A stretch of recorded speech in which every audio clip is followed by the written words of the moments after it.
Je voulais vous poser une première question autour de celui qui m'a semblé être le grand absent du documentaire, qui est Frank Herbert, l'auteur même du livre Dune.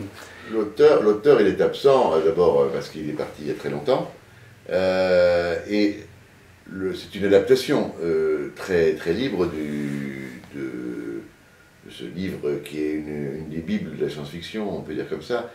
Et il avait trouvé quand on lui avait parlé de Jodorowsky, qu'il avait vu les films de Jodorowsky, que le côté un petit peu particulier de l'approche d'Alexandro l'intéressait beaucoup. Mais en fait, on ne l'a jamais vraiment rencontré. Du tout? Non, parce que en fait, lorsque j'ai acheté les droits, j'ai rencontré ses agents, il a demandé un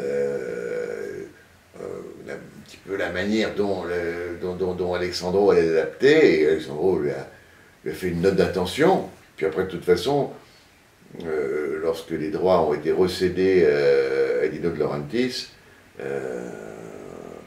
ne sais pas s'il est intervenu. Est-ce qu'à un moment donné, il y a eu une approche avec des scientifiques, des universitaires, enfin des gens qui font de la science réaliste, si je puis dire? C'est bizarre, c'est une question que je me suis posée plus tard, mais que je ne me suis pas posée au moment.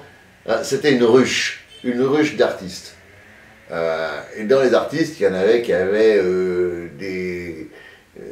différentes formations, mais on n'a pas cherché à rendre crédible, de rendre de façon que l'imaginaire de Frank Herbert, avec cette histoire de verre et le sable qui était l'énergie de tout le système.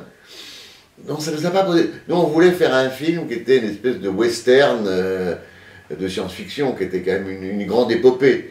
Et pas quelque chose où on puisse se dire ça pourrait être comme ça. Non, c'était pas notre sujet. On était plus dans le fantastique, dans le surréalisme, limite du surréalisme.